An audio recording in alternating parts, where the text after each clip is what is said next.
smell. Oh, man. Smell that wonderful, possible death here. Well, bottoms up. Mmm. Mmm. Mmm. Ah.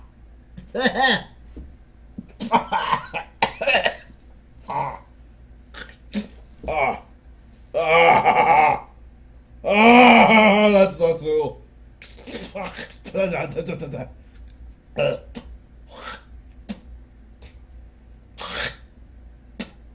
Oh, that fucking sucks again. Oh, why did I do this? This is the dumbest thing ever. Ah. Ugh.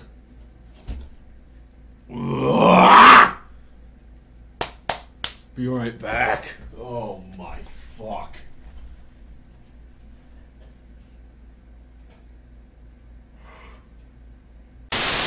Hello, ladies and gentlemen, children of all ages. Welcome to yet again another episode of the Dark Match for the WWE Raw and SmackDown for the week of February 18th. I am but one of four humble hosts, Iron Bite, your Iron Raptor. With me is...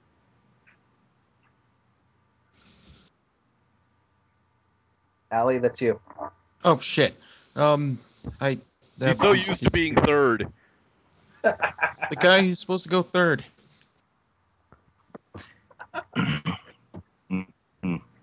I'm Big Christopher says Dark Match is John Laurinaitis. Yes, but you need to do the voice for it, though. No. It's not that hard of a voice to do! That's why I don't want to do it. Yes, and I am Sumbrick, the man of 10 voices. All of them Iron Sheik. Otherwise known as the Speaking of Fat which- One. And one of my 10 voices is that of the Iron Sheik, letting you all know what he is tweeting. Yes, the very gay Iron Sheik. Fuck the Don Lemon! He pretend to be the real! He only deserves to be shooting mice! Beat the fuck out of him and make him humble! You know, ironically, Don Lemon, as I just found out, is actually gay. He'd enjoy and it. after yesterday when she came out for gay marriage, it's like, wow, really, Sheiky baby, really? But, Sheik does not discriminate. No, Sheik does not discriminate. He will fuck whoever he feels like. He is an equal opportunity fucker. Yeah. Anywho, Man, I try to think of some kind of transition from this onto Raw, but like, I'm not really feeling too hot about the friggin' Kane Speak- Wait, storyline. I'll think of something. No, I'll do it. I'll think of something. If Iron Sheik is an equal opportunity fucker, WWE is too, because they fuck the audience by not putting Brodus Clay on every week. Oh yeah, they're no, gonna put him on hold. Allie, They say that they're not impressed by the 3 moves that he does every time he's in the ring. Well, when they only let him do 3 moves, what Yeah, else I are you know. going to be impressed with? I'm not even like criticizing Brodus Clay. That's the comment I'm making is that Yeah, I know. Well, they have to. Go on. They have to give him matches longer than squash matches. They No, do. if anything, we should all be rioting because we won't get to see Naomi and Ariane rub their asses together anymore. Oh no, because If the you know internet- I can watch porn and Oh, come see on, that. have you seen Naomi's ass? It is beautiful. Yes, I have. It's sequined and everything else. And large Anyway, and bouncy, just like my gut. oh, Raw. Anyway, that's a lovely image for your nightmares. Tonight we have WWE Monday Night Raw Super Show from where the San Diego. Yeah, Magpie's hometown. Yes. yeah, Magpie went there. We would have liked to have him on this episode, but he's currently invisible. I don't. Yeah, we think Magpie. Well, you got me. Too bad. That was terrible of me, and I'll smack myself after the show. Smack But- yourself now. All right. Ow, that kind of hurt. Anyway, Hopefully let's see if this show was better than the complete clusterfuck that was last week. Well, we opened with Kane. Was last week really that bad? Yeah. I don't think it was. I mean, besides the whole It was a mess. It was a Kane complete threatening mess. Steve Torres, and really, It do you just want wasn't that good. No, there were people on the forums that were comparing it to an episode of Impact, and I agree with them because it had all the staples of Impact. More talking than wrestling, a lot of botches in the wrestling, technical difficulties, and really long fucking promos from the authority figures. See, I must not. I don't really remember last week's Raw because I don't think I really watched. Just remember that Miz almost let R-Truth die. Oh yeah, no, I watched that because I don't think that the risk was that high. I don't remember that. But the Miz was No, very. anyway, Still, we're gonna- dropping from 10 feet in the air, though. Yeah, that's hurt. Onto the back of your head, no less. That's a 1d6 points of damage, and that's lethal. That's lethal damage. Yeah, And depending on where your hit points are, that could kill you. exactly. So we start off with Kane on the Titantron next to an ambulance, and He talks guess- about Cena embracing the hate and all that fun stuff. Hey, Kane, Yeah. shut up. Hey, you know, at least he's not like the rest of the most of the locker room in that he can actually cut a promo. No, he Yeah, can't. there's that. Yes, he can. What we have, but then after he says, "Oh, someone's going to leave in the ambulance," we go to the ring where Jerry Lawler is hosting a Raw Elimination Chamber debate. And yes, that's exactly what it sounds like. We've got 6 people in, the 6 people: CM Punk, R-Truth, Dolph Ziggler, Kofi Kingston, The Miz, and this one guy in a flashing jacket. I don't know if you guys have heard of him. He's kind of new. His name is Chris Jericho. Christmas Jericho. Never heard of him. Yeah, I think he's some sort of jobber from Japan or something. Yeah. I don't know. He faced off against Pitbull #1 in ECW a couple of times. I think he also may have teamed up with former WWE champion Lance Storm at one point on in Lance Storm's career. That isn't alive. Yeah, the greatest WWE champion in the world. Made Triple H and Shawn Michaels tap in back-to-back pay-per-views. Had a great celebration with Eddie Guerrero. It was just magic. Exactly. Yeah, that was quite the silhouette. Yes. Yes. So we have our little we start our debate, which might I add, every person in that thread was dreading, but by the end they saw the good in it. Anyway, we'll get to that. We'll get to that when we get to that. Do for Go Home But Show. first, oh God. No, we were dreading something else in that thread other than the podium, if you know what I mean. This is why I don't know what you mean. I don't. So yeah, CM Punk is up at his podium, and they get 45 seconds to speak about whatever they want, which apparently only applies to Miz because everyone else talked over 45 seconds. So Punk is talking about how he says that this debate is not going to end in violence. Wink, wink. And he mentions John Laurinaitis and how John Laurinaitis was hiding bestiality porn that he made from the board of directors. Yeah, that I you know what? I was honestly excited when I heard Johnny Ace might get fired, and then nothing came of it, making what Triple H said completely pointless. Hey, well, he's still, as David Otunga pointed out later in the night, he's still only the interim Raw general manager. That's true. Well, So didn't other people say it as if, oh, you're gonna become the interim Raw general manager forever? So it's really they're just using that word, and it doesn't. Mean or better yet, in terms of forever, you have to remember that in WWE terms, forever is like 3 years. That's true. I mean, yeah, it kind of is. Anyway, so Punk talks about Johnny Ace's bestiality fetish and how he's honestly, gonna. I wish he had said bestiality sex. No, but And- then he would need to make a reference to Kurt Angle and Sharmell then.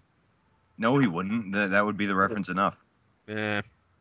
Ow, please, let's not bring me I into want this. to have sex with your wife, Booker T, and not just the normal kind of sex, that raw, passionate, bestiality sex.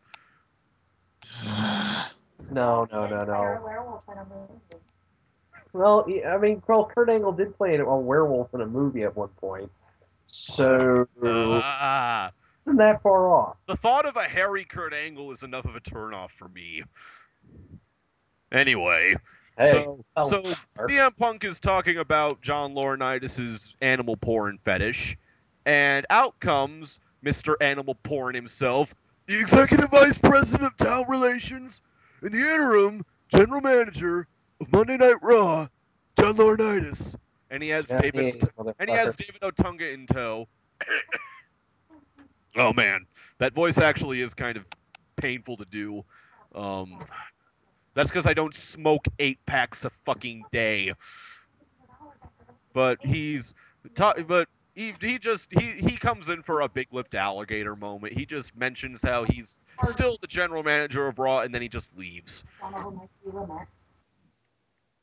thought he got a throat injury. Anyway, he basically says, "Hey, I'm still here, everybody. Bye." That was the extent of John Laurinaitis in there. and then Punk talks about how he's gonna win the Chamber now, and how he's the best wrestler in the world while staring at Chris Jericho the entire time. And Jericho's just staring daggers into him. No. Jericho was not staring daggers. Jericho was staring great swords at Punk. It was amazing, just looking at Jericho and going, "Wow, if that look could kill, Punk would be dead 5 times over." And Joy has a rebuttal. Oh, never mind. She has something else. Anyways, go on. Anyways, after Punk does his little dig at Jericho, next we get Dolph Ziggler, or should I say Mrs. Excuse Me, Vicky Guerrero, and she says that there should be no booing allowed, and the entire time that Dolph is talking, it is nothing but it sounds like a TNA piped in boo. That's how loud this crowd was. Well, to be honest, it probably could have been piped in from the evidence we saw recently. They can't pipe in boos on live TV. No, but they could turn up the levels. And I'm not saying they did that because I'd never discredit the kind of heat that Dolph Ziggler could get. The only time I remember WWE actually fucking with the crowd mic on a live show was at December to Dismember back in 2006. And when they had the Michael Cole pimping SmackDown segment, and the crowd was booing him so loud that they shut the crowd mic off. Fair enough. Yeah, so Dolph cuts his promo, and there's no such thing as a bad Dolph Ziggler promo. No. So just watch the last couple of episodes of Z True Long Island Story. There is some gold in Hills Yonder over there. Really? I don't know how I don't know how serious he is about this claim, but his Twitter description says that he's like an improv artist. Who the fuck knows? Maybe he does things like that. Maybe he practices. Yeah, on women.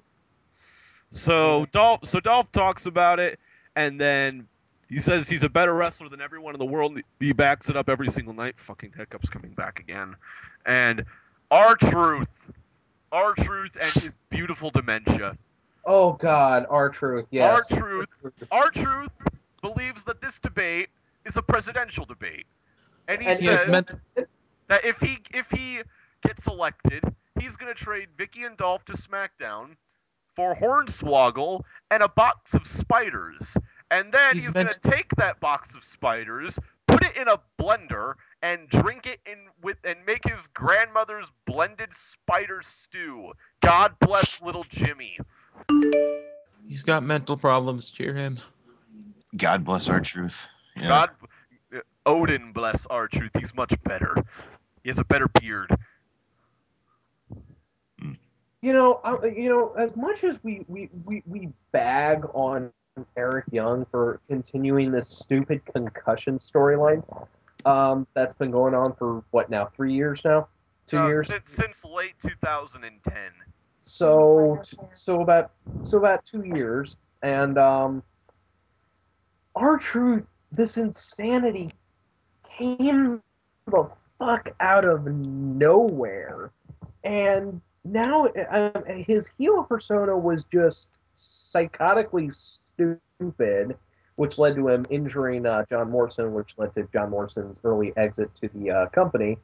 Well, yeah, now his gimmick is psychotically charismatic. Yeah, that's it. I mean, it's now much, I'm embracing the insanity. But just the fact that R-Truth has embraced the insanity and is now saying that he'll eat the eat spider stew to get strength. I have like $25. I probably should be able to just get us something like that. Yeah, it's just amazing. I'd love to. Remember 1 year? Remember exactly 1 year ago at this time when we were all in fear of any R-Truth segment? Well, that's because there wasn't really a segment. No, a year ago, it was just him getting crunk and Eve dancing badly. Name of town, city, what's up? Yeah. That's all he said. And you usually get it wrong. And that was over. That was very over. So moving on, we get to The Miz, who for 45 seconds gets to berate everybody but Jericho. By the time he gets there, buzzer sounds. He's the only one of this entire group that the buzzer went off on. Which indicates to me, well, if you've read the dirt sheets, LOL, you know that Miz is in deep doo-doo with WWE management, because even though he's fallen from great, when he was, a young, hungry mid-carder, he wanted the top spot. Now he assumes he's getting the top spot. And the management is like, no. I'd be demotivated too if I had to put up with, John Cena versus The Rock with special guest star The Miz. I would be too. I mean, WrestleMania 27, I was pissed as all fuck. Not to mention that match itself just sucked. And it wasn't The Miz's fault. Yeah, I think it wasn't John Cena's fault. It was the fact that... Yeah, well, don't you remember the Spoonies Wrestle video on WrestleMania 27 and how he and Miles spent a good 10 minutes debating whether or not the John Cena versus Miz match was worse than the Jeff Hardy versus Sting match? The chowder, sorry. Oh God, I can't even compare. I don't really think there's any comparison there, but I'm not sure it could get any worse than that. No, see, for a normal main event, like if this was a Raw main event, it would have been just fine. But this was a WrestleMania main event, and it went like only a little over 10 minutes, and it had a bullshit finish too. 2 bullshit finishes, by the way. Yeah, 2 bullshit finishes. I think it's the first time we've ever seen a count out be the finish to a WrestleMania main event. A double count out. Anyways, I'm looking at the website. So we move on to Kofi Kingston saying, How about I just come in? saying, hey, And you might think I'm an afterthought and everything, but I'm gonna walk out of the chamber as the champion. yeah, and he keeps on rambling on, and they keep buzzing him, a la, whose line is it anyway, and and yeah, they're basically making Miz look like a joke, like he kind of can't back up his claims. I mean, and obviously this time he doesn't have like any prop to like back it up, like such as the belt or Alex Riley or the briefcase. Yeah. But by the way, just something that just came to mind. Did we ever find out what in the world was in that second briefcase that Alex Riley kept carrying around when he was with Miz? His lunch. Well, no, the belt was in there, but he'd always take it out. No. It was the soul of Marcellus Wallace. Yeah. Peanut butter sandwich, bag of Doritos, soda. But yeah, next to speak up is Kofi, who promptly tells Miz to shut up and essentially just says like, "Oh, I'm the underdog and I've been overlooked for years and years." But at the Chamber, that entire thing is going to change. Yeah, actually, of all the guys that talked here, Kofi was the only guy that said anything that was extremely stock, and two, he sounded so far behind on everyone else in terms of talking skills because he still sounded like he was like he had memorized lines off of the script. That is the problem that Kofi Kingston has when he does with his promo work. He definitely sounds like he's just talking on over a script. And you know what? I don't mind that because I don't watch a I think Kofi he's Kingston emphatic match. enough. I mean, he's definitely got passion behind his words. It's just that I don't watch Kofi Kingston for him talking. I watch Kofi Kingston watch him hit trouble. Well, that's because they don't present him for his talking. I watch him hit trouble in Well, paradise. the best all around, the best overall wrestlers, the best wrestlers all around are guys that can both wrestle and be able to talk really good. That's the way I see It has nothing to it. do with ability. It's like when people were accusing him of being a shitty wrestler because of that stupid Randy Orton botch. He's spoken like 5 times, and every time he's done it, he's been as adept as the last. Maybe you could say this is beyond the time he shed his Jamaican accent, but that was probably the best thing that he could do. We'll get to Randy Orton and botching in a little bit, but last and certainly not least is Christmas Jericho. So thank you, Ali, for that. He talks about how everybody in here, he's been in more elimination chambers and he's eliminated more competitors. And the last time he was in one of this, he walked out as champion. And the hilariousness part of this, it wasn't what Jericho was saying, was CM Punk going, "Hey, chick in the first row, that's a nice shirt, I like it. Hey, did you get that off the merch table? I mean, you got to go back there and get some more. Oh, you're talking? Hey, the only thing I remember about is when you left to go finish 7th on Dancing with the Stars. I don't care what Ziggler plays the and like if you want to talk about scripts, like Ziggler plays the guy who's like, this whole thing is a joke. Everything is a joke. You are all a joke. He's still good at doing it, but then our truth starts going crazy and Lawler ends all this. He will not be talked down to someone named after Flipper, and then starts squealing like a dolphin. I'd comment on this, but for the first about 30 minutes of the show, it switched over to basketball, and I hate basketball. I'm so sorry, Allie. I really am. But Lawler interrupts and goes, "Hey, before you guys destroy what's left of this debate, we got our first match. It's going to be Kofi versus Jericho." And Jericho starts taking down the set like a good ringer, like a good ring technician that he is. And then Kofi hits Trouble in Paradise on him, and then just goes, "Yeah, you see that? Yeah, that's what I'm going to do to you in our match." And if anyone out there thinks that Kofi Kingston wins, you clearly have not seen any of Kofi Kingston's singles matches. Yeah, Kofi Kingston will win a match when it's against someone who doesn't matter. And guess what? Like if he was facing Tyson Kidd, he would win. But you wouldn't really put that match on there because Kofi's not really involved with this. But actually, after this match, like I've got some speculation about like Kofi Kingston and Chris Jericho, but nonetheless, they work about like a 5-6 minute match. Yeah, it was your traditional Raw has a lot of shit that's going on, so I've got to hurry up these matches. And for what it was pretty good. Yeah, I thought it was nice and aggressive. Like it wasn't just Kofi like going from one sequence into another.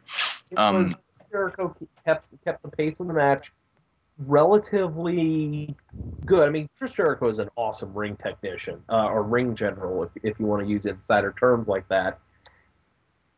And it really shows that Kofi was listening to him and going, okay, this is what we're doing. Just listen to me and you'll be fine. He's like, okay, I'm going to get my offense in. You get your offense in.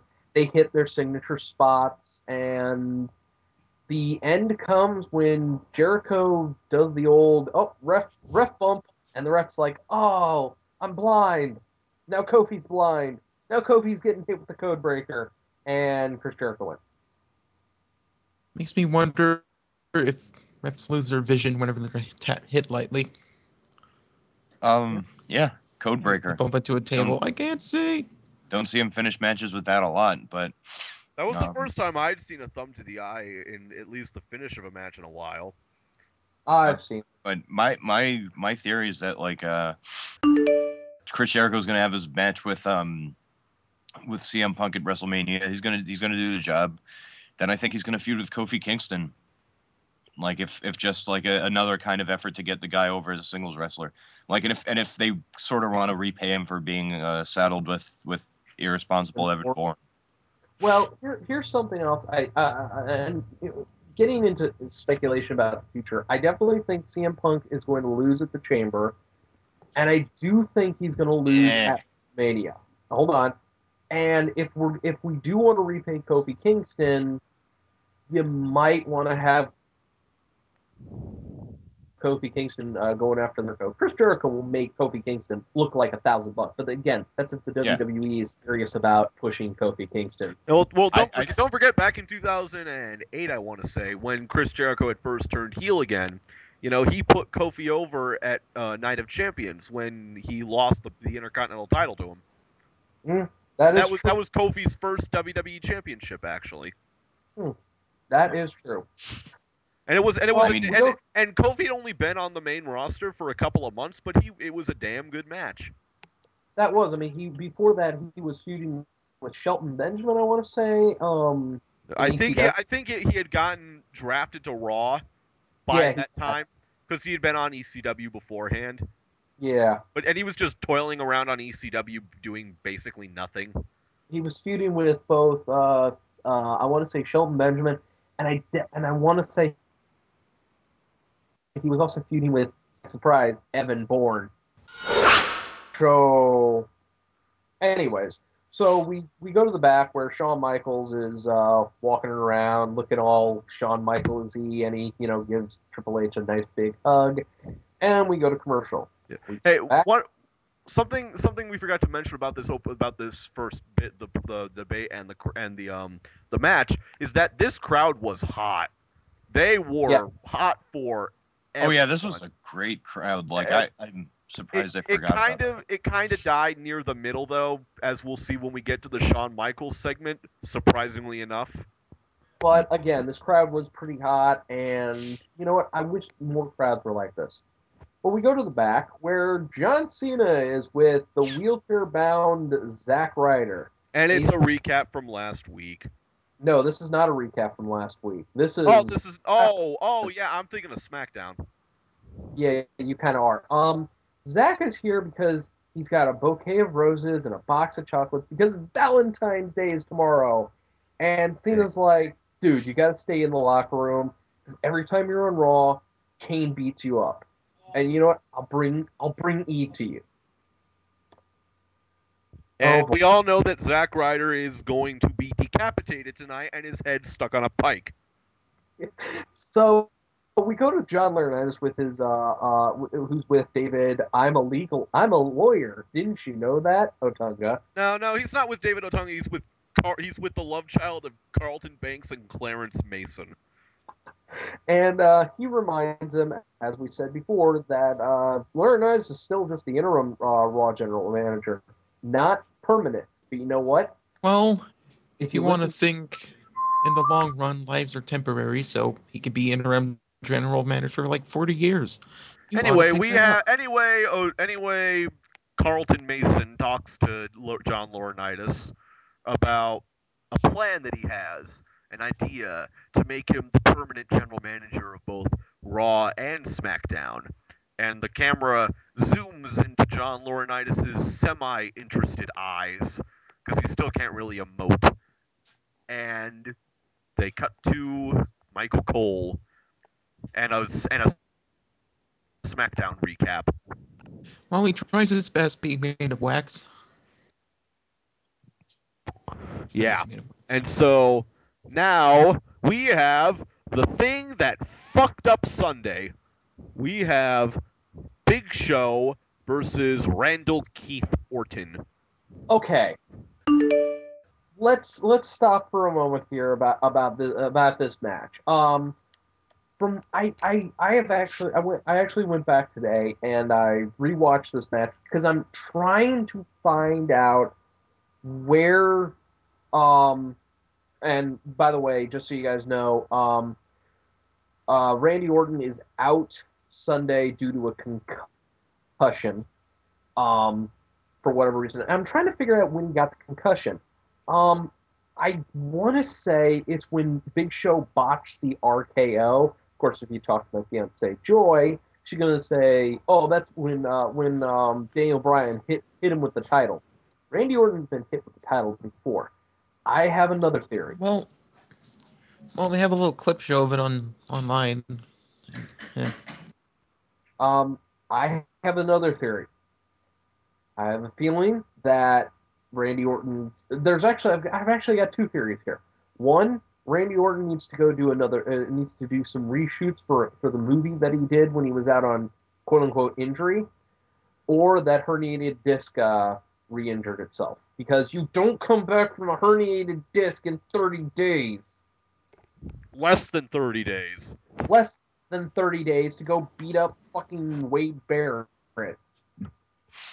Yeah. And the thing is that this injury to Orton, depending on how serious it is, concussion, back, or whatever, it could keep him out of WrestleMania. And I don't think that even in a time like this, WWE would hotshot an angle 2 weeks before WrestleMania to put Randy Orton on the show. Yeah, I mean, I think they would. I do hate to say this, guys, but my WrestleMania picks for the two main events, because fuck John Cena and The Rock, it's going to be CM Punk and Jericho, and Sheamus Daniel Bryan, which we all know Sheamus Daniel Bryan would be them saying, "Hey, sorry for bumping you off of Mania last year." Battle of the Gingers. Yeah, I don't think that 20 years ago, when WrestleMania was still in the single digits, that they would have ever done there would have ever been a situation where the dark match that got interrupted as a dark match and bumped off the main show for the previous year's WrestleMania is one of the main events, or if last year is anything to go by, it'll be the opening match of this year's WrestleMania. Because we all know how much stock WWE has in the big gold belt. Yeah. So Big Show Randy Orton, for what it was, good match. Yeah, Orton brings a pretty good game to the Big Show, trying to wear him down, like doing stuff like sleeper holds and drop kicks and stuff like that. Yeah, believe it or not, Randy, the king of rest holds Orton, the rest holds made sense because you cannot go full throttle against the Big Show and expect to win, unless your name is Rey Mysterio and Big Show's a heel. The best spot for me, anyways, was when Randy Orton grabs Big Show and does the hanging DDT. That's almost 500 pounds that he's lifting up. By the upper part, no less. If there's any one thing we cannot knock Orton on, it's that he is fucking strong. Yeah, I have a very certainly in a good condition. That's the other thing. That's the same thing with John Cena that we really can't knock on him for, is that he held Big Show and Edge on his shoulders at the same time for like 5 seconds at WrestleMania, and didn't hurt himself. Yep. But don't forget that he's also the same guy that got choke slammed into a searchlight and came out the next night completely unscathed. Well, hey, you know what? If Triple H can be dropped from a height of about 30 feet, and the next on his head, and the next night all he's wearing is a Band-Aid on his forehead for a tiny little cut. The finish comes when Daniel Bryan, who's been sitting at ringside all this time, runs into the ring and just bashes the big gold weapon belt off of Orton and Big Show's heads, and hey, that's that. Yes, winner by DQ, Randy Orton.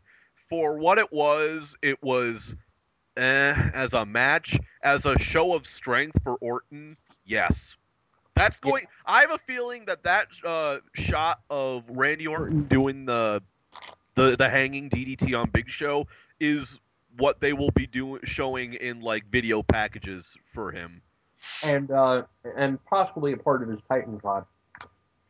probably.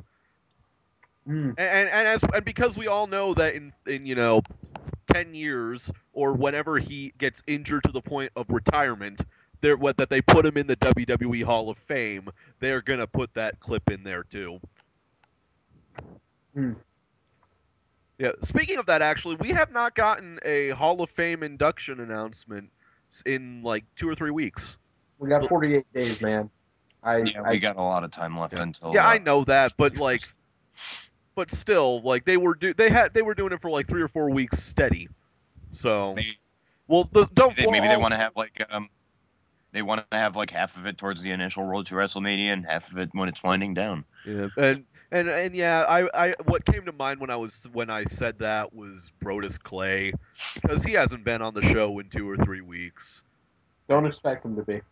Yeah, because apparently Vince McMahon is not happy with his lack of acceptable ring work, even though you're putting him in 10-second matches. What? So we go to commercial. We come back, and it's time for the most boring segment of the night. No. I will debate you on this when we get into the thick of it. But out comes Shawn Michaels. And what I said about the crowd before is shown here because we were all expecting the crowd to go fucking nuclear for Shawn Michaels. And he got a very gingerly reaction. Oh, it's Shawn Michaels. Oh. You know, lives here, yeah. Just one of the greatest wrestlers of all time. Just Shawn Michaels. Certifiable legend. He's put on Mr. WrestleFucking-Mania. Yeah, whatever. It's just Shawn Michaels. I'm gonna go to the bathroom. Hey, I'm also gonna stop by the merch table. Do you guys want anything? I'll get you the new CM Punk shirt. Oh, I'm gonna go see if they got WWE ice cream bars now. Yeah. Okay, Dad. So Shawn Michaels comes in the ring and he says that he's back because it's WrestleMania time and you can't have WrestleMania without Mr. WrestleMania. He says no matter where he's at, he's the headliner, he's Mr. Hall of Fame. And then he says that he was watching all of last week, if Triple H would accept The Undertaker's request or challenge or whatever for WrestleMania. And then he's shocked. He's absolutely stunned that Triple H didn't accept it. He says that he called the dynamic douche Johnny Ace to come to Raw and talk to him because he can't do that over the phone apparently. No. This fucking promo. Yeah. This could have been cut down by 10 minutes I will debate you on this as we go along. Because I'm the one person on that fucking forum that is not, dreading a fucking Triple H versus Undertaker 3. I'm the one person. I'm not either. I'm just saying. I'm not dreading it. I'm just not really interested in it. Yeah, I'm interested in it. Both of their WrestleMania matches were damn good. Of course, last year led to Undertaker being out for the rest of the year, but the only thing I'm just not a fan of this promo because like I said, it just went on and on and on and on and on and on and on and on and on, and the gist of it, like and partway through the middle, I kind of realized that I mean, yeah, it's been said on and off like time and time again, and like I don't particularly subscribe to the idea of like Triple H like burying everyone, yada yada yada, but like they come to a sequence where I believe Triple H is like, my answer is no, and he's about to walk towards the ring. You see his one foot leave the ropes, and then Shawn Michaels starts accusing him, and then he hesitates, and he comes back in, and he starts shouting at him as if frustrated. Triple H actually thinks that he's that great of an actor. Like, that's and that blows my mind. Like, it made me sick. It really did. One of the things this promo really just goes on about is like you said, Triple H goes to leave. Shawn Michaels grabs his grabs his arm, and it's like, oh, this is ruined now. So he takes off that piece of clothing. Triple H goes to leave. Shawn Michaels grabs his shirt sleeve. Oh, this piece of clothing is ruined now. Takes that off. That's not what they did. It's not what they did. What happens is, let me hold on. What happens is Shawn Michaels pulls Triple H by the dress coat, and he actually, because the sleeve's hanging off, he puts it back on. He doesn't take it off. He puts it back on. Again, the gist of this promo was setting up this. As Triple H goes to leave, the dong hits, and we get a new... Hold on. We have not... none of you discussed what the actual promo was all about. The whole thing with this promo is Shawn is goading Triple H into saying whether or not he actually, does want to take on The Undertaker by repeatedly calling him a sellout and saying that, he wonders if Triple H married that chick and became one of them. And Triple H, what they might do with Triple H out of this is give him the gimmick of being, a corporate sellout heel. Because he says that all of this WWE will be mine, all mine. And yeah, but let me finish. Let me finish. He says that I let you talk. Fair enough. I know. So what happens is he says that he can't look at The Undertaker as an opponent. He sees him as a brand that is good for business. And he can't let that brand end because that would be very bad for business. And he says he will not be the one to end The Undertaker's era for no reason because Undertaker is the last guy from that era that Triple H and Shawn came from. He says that Shawn wants to live vicariously through Triple H because he couldn't get it done. And they go back and forth. And one thing I will say about this promo is that both of these guys, you can tell that they came from an era where there was an emphasis on learning how to talk because it was an intense promo, for me at least. It was a very intense exchange. But see, here's the thing: like the whole point of you're becoming a corporate sellout. I have a responsibility, and I don't want to ruin the Undertaker's life or make him go out like looking awful. Could have been said in a lot less time. Number one. Number two, why is Shawn goading him to accept the match when he was doing the exact opposite last year? I don't know. I really don't know. I mean, I guess because he basically said, Triple H, you can't do it. Don't do it. Oh, you can do it. I guess because he saw how close Triple H came to beating The Undertaker. I don't know. That's probably the reason why. See, there's subtext to all this that you have to read between the lines and all that fun stuff. Yeah. So the promo ends with a Undertaker video package, as I tried to say before. But this is to cover up the Undertaker's new short hairdo that Michelle McCool forced him to get. Bitch. It just shows Undertaker with a pair of scissors, and then he starts cutting his hair off. It wasn't scissors actually. It was a straight razor. Straight razor, and he starts shaving the wig that he's wearing. He wasn't even like shaving. He was just hacking his hair off. Well, hack. Yeah, it was like he had an axe and he was just chopping his hair off. So yeah, that's how they're going to explain. I mean, well, at least this is better than when he came out with that short red hair because his baby sister decided to replace his shampoo with super glue because she thought it was going to be funny. So when was this?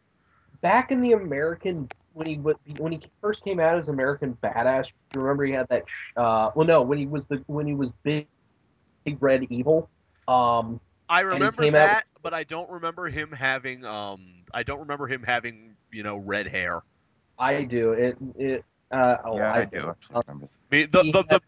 My favorite thing about that era of Undertaker was that because he was a human Undertaker, and when he was a heel, he would get into it with the crowd, and he'd be like fucking like they'd be doing the what chants at him, and he'd said, "Say what if you like to sleep with your sister," and the crowd goes, Whoa! "What? Oh, I see what you did there."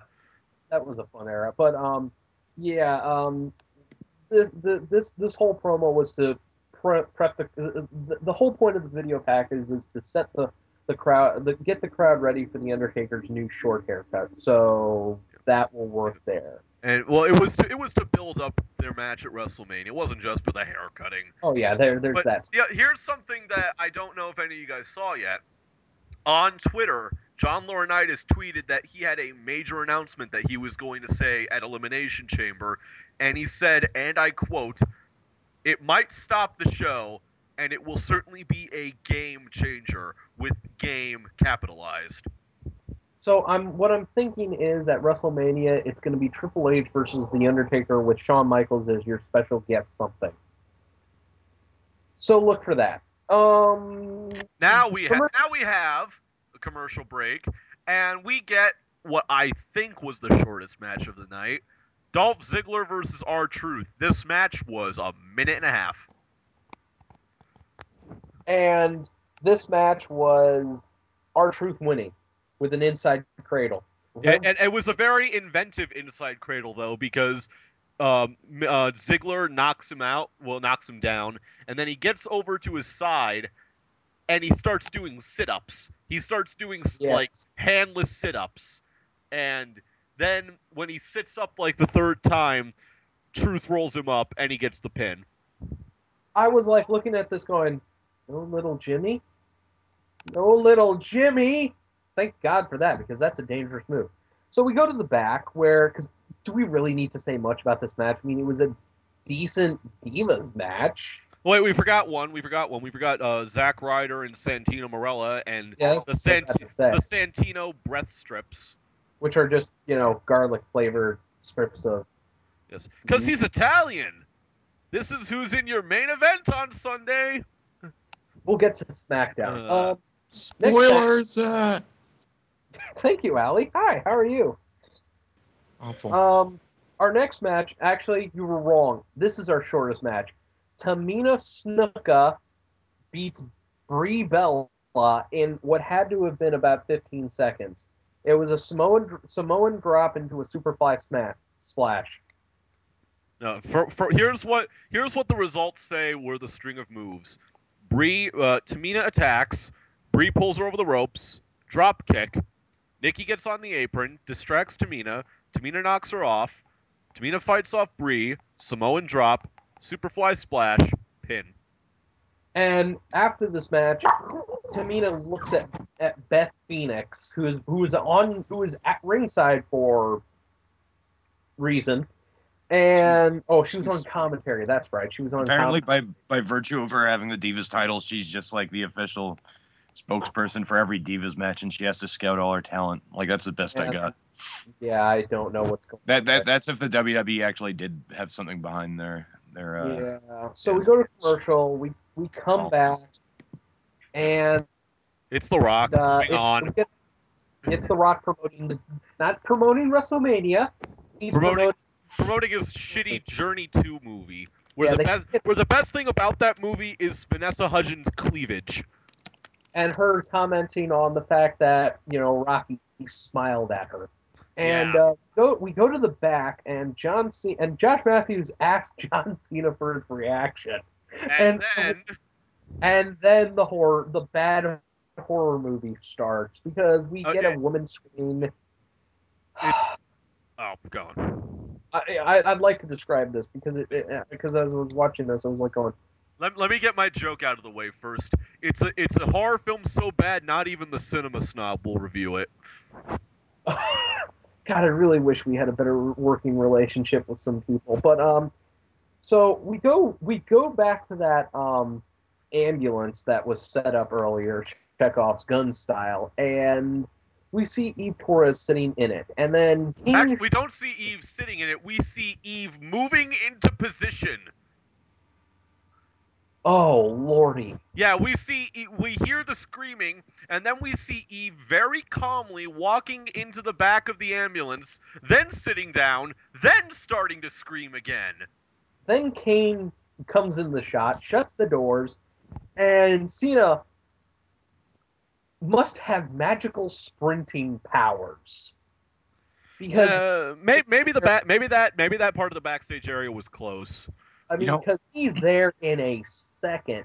He fights off Kane, and then Kane just lightly pushes, and then he tries to, and he screams at Eve, "Eve, unlock the door! Unlock the door!" Then Kane, just gingerly pushes Cena out of the way, and gets into the driver's seat of the ambulance. And at this point, Eve is able to open the door, of course, and then she leaps into John Cena's arms as the ambulance pulls away.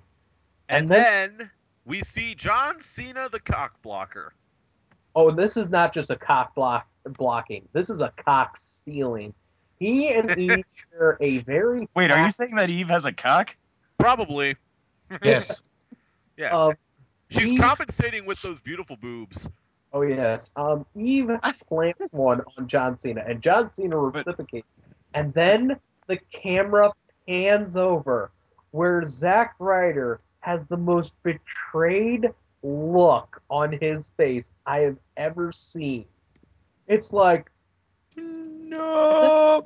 No, actually, we get a shot first as the camera is panning over. We see Eve's reaction shot, and she doesn't look so much like she's shocked that Zack is there, as much as she is like she's looking at the clock and worried that the bus won't get there on time. Here's the amazing thing. What is Zack Ryder doing there? How the fuck did he get over there that quickly in a wheelchair? Because there are some people that can roll wheelchairs extremely fast, and plus, he's a professional wrestler. He can probably do it really fast. I think he had the flowers because he heard the screaming and thought it was the perfect time. Yeah. Hey, Eve, here's Happy Valentine's Day. That's right. Yahoski. And the bouquet of roses. It's like, Zack, no. And actually, Zack Ryder said on the latest Z True Long Island story that John Cena broke the first code of broskiness, and it was broskis over hoskies.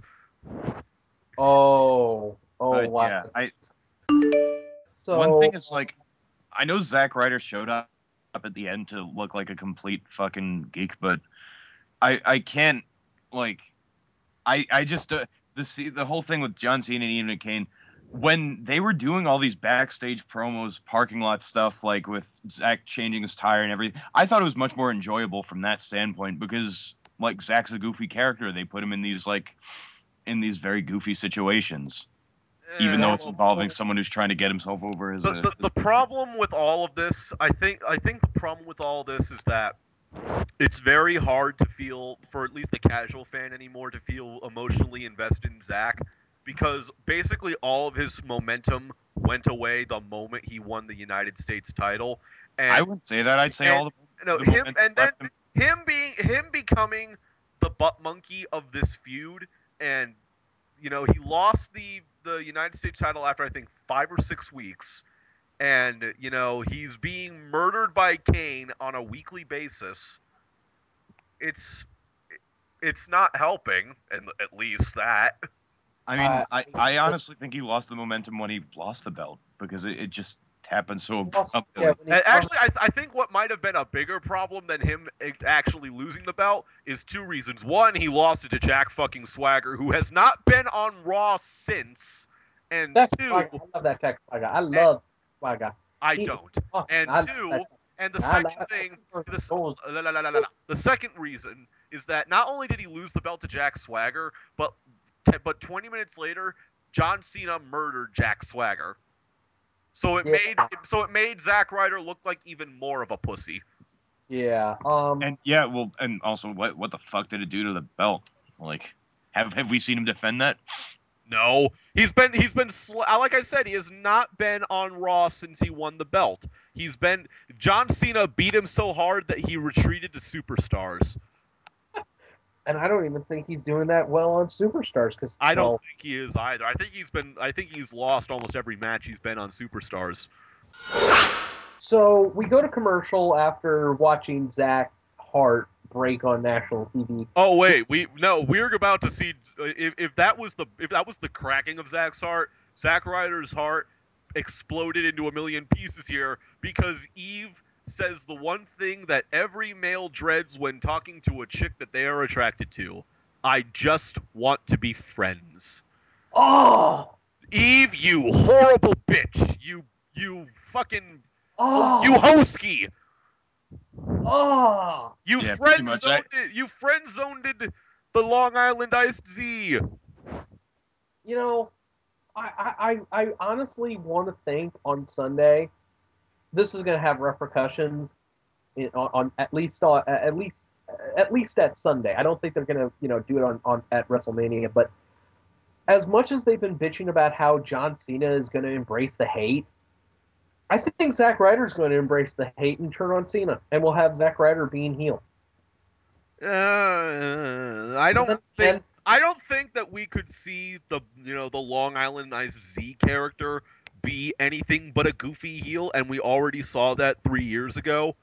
That's true, but Yeah. then again, that's outside of the average wrestling fan's memory. So, But I definitely got like the indication. It just summed it up when John Cena cut the promo and he said, "Wow, and now Kane's trying to turn my friends against me." Okay, so yeah, Zack Ryder's just a tool.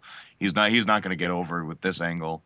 He's just like another like instrument, like another foil for Cena. Yeah, like I said, he's the butt monkey of the feud.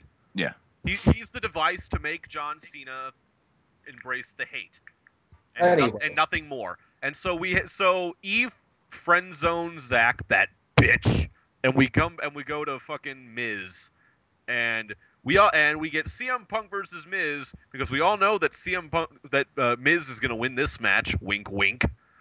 oh, as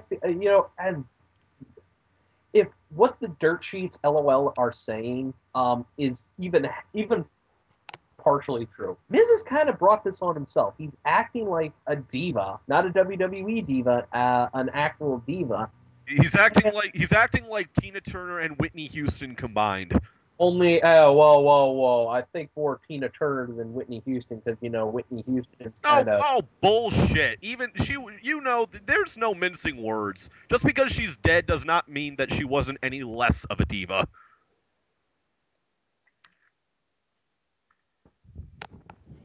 So kind of like a diva, but not dead. Anyway, Anyway, where are we? Oh, we're at CM Punk versus Miz. This was a good match.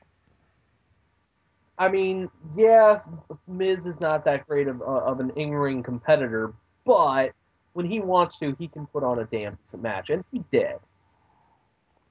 I don't think I've ever seen a bad Miz Punk match in my life, but No. CM Punk wins this with the Anaconda Vice, and then Chris Jericho is shown watching him in the back, and he's smiling. I don't know why. He locked in Miz in with the Anaconda Vice. What the fuck ever. We all know that Miz is going to be, like I said earlier, I think that Miz is going to last less time in the Raw Elimination Chamber match than Santino is going to last in the SmackDown Chamber match. Well, yeah, we'll definitely get to our predictions, but like a lot of people on the forums, like in Mind OST's Pick'em monthly series, which, by the way, like it's great of him to do that. It's a fun thing to participate in. Basically, a lot of people are guessing that the Miz is going to be eliminated early from the rumors, and I wouldn't put it past them to call it like that. I mean, no, I wouldn't put it past them to have Miz enter, and then because I think that the first two guys that are going to start this match are going to be Kofi and Jericho. No, Jericho can't. Jericho Oh yeah, Jericho. He's the last one. So I'd say Jericho and Truth, not Jericho. Kofi and Truth. We'll run down the pay-per-view like after SmackDown though, because like I mean this is the go home match. Yeah, this is the go home shows. But after CM Punk beats The Miz like a redhead stepchild, we bring out John Cena, and the crowd boos him like fuck, and he's like, "Well, I'm out here because before this, the ambulance has come back, guys. Could this be foreshadowing?" Dun dun dun. Dun dun. Anyway, Iron Bite and everyone else here, you were all saying that the Triple H Shawn Michaels promo was going on too long. This promo went on too long. This fucking thing dragged. It dragged so hard. It had its tits sagged so hard I could see it creating grooves in the floor. Yeah, you're right. I'll call a spade a spade. This was image. In my opinion. Yeah. Sally, we all know about your problems with the last unicorn and the harpy. What? Or wait, is that just me? Yeah, that's just me. If in case nobody's watched the last unicorn, and if you haven't, it's fucking amazing. You need to see that movie. There is a creature there called the harpy, and it has giant sagging tits. I don't care. I don't. Maybe perhaps its tits aren't as sagging as Spoona. I don't give a shit. Whatever. Yeah. Keep talking about wrestling. Anyway, fuck this. This promo did drag on, but it did have a very interesting chant. We all hate you. Yeah. I laughed when the crowd did that. Oh, by the way, earlier, speaking of the crowd being inventive, earlier in the show when Randy Orton and fucking Big Show botched the RKO, the crowd did a "you fucked up" chant. Yeah, and that was Orton's fault on that one, not the Big Show's. Orton went in on that way too fucking was way too fucking fast on that RKO, and Big Show was not ready for that. But like a trooper, Orton did reset, so kudos to him. But basically, he doesn't care.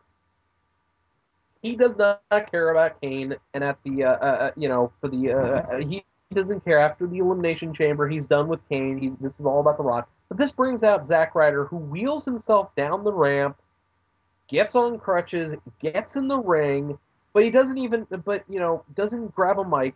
He slaps the mic out of Cena's hand, and Cena's like, "Dude, I'm sorry," and Zack slaps Cena the taste out of Cena's mouth. For a guy with a back that's broken in multiple ways, he certainly can walk decently enough. Yeah. More Ryder exploitation, and also in the sense that this angle really doesn't make sense, and he's just these freaking. The only thing Cena can't no sell a broken friendship. He should put that on a show. That was pretty funny. So yeah, so John Cena knocks down Zack Ryder. Zack actually tries to hit him again, and then Cena blocks him, and then he's like, "I gotta punch him because that's what I do in the next sequence, right?" Oh wait, he's hurt. Oh, counterattack. Values dissonance. And then knocks Ryder to the mat, and Ryder just like goes, "I'm leaving." And then he gets out of the ring, and we see Kane come on the Tron as Zack is walking up the ramp, and Zack, like an idiot, keeps walking, not paying attention, and does not. And he should know by now that Kane is going to come out of some small area and throw him off a cliff. Which he does. After Kane is done cutting his promo about Cena embracing the hate, Zack Ryder is just sitting on top of the ramp in his wheelchair looking like a retard. Kane comes out behind him, and then Zack Gowans him off the stage. He pretty much What was that Mark's death from Friday the 13th Part 2? Only not as He gets Not many he stairs. gets macheted in the face, and then he's in the wheelchair, and then he turns into a rubber dummy in the wheelchair, and he goes falling down the fucking stairs backwards. Well, in And- those words, no, but it was a good enough comparison in my opinion. Yeah. But- But before this, John Cena actually grabbed the mic to respond to Kane, but then Kane comes out and it's like, Kane, no! Runs to the side to grab a trainer, and then books his ass to where Zack Ryder is like laying crumpled in a crumpled heap of Of a human man. flesh. After And falling stuff. comedically. And there's no, not comedically, because there's two things with this that one that is painful and one that is kind of funny. The first one is the way that Zach landed on his legs. He could have fucked up his ankles there. And Secondly, when Ryder is rolling around on the ground before dying, the wheelchair folds up perfectly in half. yeah, it does. And then we go to the crowd where we are introduced to the girl I am now dubbing Ryder Girl. Which A face little was girl. this? A little girl is shown crying in the audience as we fade to black. That's Raw. Man. Oh, don't forget that Eve came out and the crowd hated her. No, really? You just betrayed the number one broski, you whore. You just friend zoned our friend. You just friend zoned our friend. Yeah, you friend zoned our broski. Honestly, I'd be really interested from a fantasy booking perspective. I'd be interested in John Cena Eve double heel turn. Well, fuck that. I'd rather see Ryder Girl versus Angry Ms. Girl. Yeah. Yeah, Honestly, I would though, too. what I am glad though about was that in San Diego, someone had the sense of humor to bring a sign that said "Fire Cole, we want Tony Schiavone." You That know what? could have been a better summation. I would take this is the greatest night in the history of our sport every single night over. You gotta be kidding me. Yeah, I really would. Oh yeah, that's his catchphrase. Oh, don't forget vintage. His catchphrases. You gotta be. One thing about Michael Cole in this night is that when Daniel Bryan was sitting Bryan was sitting 5 feet away from him in the Randy Orton Big Show match, Michael Cole is sucking up to him the entire time because he knows that if he says a bad word about him when he's that close, Bryan's gonna smack the fuck out of him. Honestly, like he did cut a promo where he said, "You know what, Cole? I can't hear your comments over my belt." So. No. It wasn't just that. Michael Cole was when Daniel Bryan was at ringside. Michael Cole's lips were firmly around Daniel Bryan's cock. The second Daniel Bryan got up to go bash Randy Orton over the head with the title, it was, oh man, what a weaselly thing to do. You motherfucker! Yeah, he's kind of a turncoat. But on SmackDown, we'll have enough to say about Daniel Bryan next as we open SmackDown. He's a douchebag? No way. SmackDown. So we get a recap of Big Show and Randy Orton sans the RKO botch. Yeah. And obviously. And we see Randy Orton sitting in Teddy Long's, for now, firm, undestroyed office. And he looks, and it says here he does not look too happy as he looks at Teddy, but really that's his default look. That's the default emotion that is programmed into the Ortontron 5000 BC 3.0. I don't know. Yeah, I think basically with Randy Orton, it's a situation of he got the wrong gimmick to really act on. Like, I don't think he's good at like portraying like this sort of silent, brooding guy. But he really just looks like a robot, as everyone has said. But at the same time, WWE really doesn't want to do anything with that. Like they want to keep him like that. They kind of, and like Randy Orton doesn't really have a lot of room to make something of it. Even when he was doing the split jumps, and even when he was doing the bushwhacker faces and stuff like that. And when he was flailing around like a dumbass. Oh, you're getting too excited. Let's point out something here. Randy Orton's dressed to compete. Yeah. I mean, but Tifa's does have like something that they may. Oh wait, sorry, I'm going off on a tangent now. Tangent number 800 tonight. Yeah. Yeah. Um. I'm kind of glad she went out and got freed now. Anyways, so apparently Randy Orton did not know this, even though he should have been like, the first fucking person to be told this, but he's not medically cleared to compete. Cue the piped in crowd noise going boo. Hey! The same boo noise that you hear throughout the entire night. Because SmackDown only fills up a quarter of the arena every week. Yeah, and it's always the hard camera side. So, Long's like, I'm sorry, playa. You gotta leave. So Randy Orton, they say he's been escorted from the arena, which means Randy Orton was thrown out into San Francisco in wrestling tights. Think about that. In the middle of fucking February, no less. But yeah, let's talk about the tag match that follows. We have an elimination chamber. They had a nice bridge with Big Show and Great Khali versus Cody Rhodes and Wade Barrett. The cocky heels versus the Giants. And I can't really say there's much to put over with this match. Cody was really trying to like wear down Khali, like taking down his legs, stuff like that. I mean, there's not really much you could do with Khali. He's been dragged to a couple of good matches, but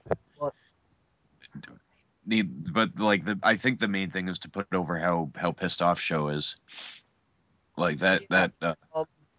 Big Show in this match was just on a really fucking huge roll of. Yeah, he speared the fuck out of Wade Barrett. Like that was one of the most impressive one. That proves to you that like people like Edge really shouldn't be doing that spot. No, I mean it was just like Big Show comes in, spears the fuck out of Barrett. He actually hits the chokeslam instead of the knockout punch, which I like the chokeslam better than the knockout punch because it's the knockout punch. The knockout punch is just like one of those. Didn't he just like keep punching people in the ear? Yeah. Yeah, this was pretty much like after Show and Great Khali go over, like big surprise. Khali and Show are like they're talking in the ring. Like, I can't imagine they really understand each other in any way. And then Show gets pissed off and just clocks Khali with the WMD, hitting him right in the ear. Yeah, and actually I think Khali's the first person to not sell the WMD like death. Oh yeah, and you know what? This has actually been the second time in a this is actually the second time Khali's been in a tag match with somebody, and then that person that he's teaming with just hits the finisher on him for whatever reason. Considering how punch happy Show was tonight, I was half expecting him to go backstage, punch some random guy, and then say to the camera, "I just punched Stan." Yeah, why not? It would have been more entertaining than what the eventual finish of the night was gonna be. Well, it would have been funny if it was the same Stan. Yeah, where are they gonna that find would have that been guy? good.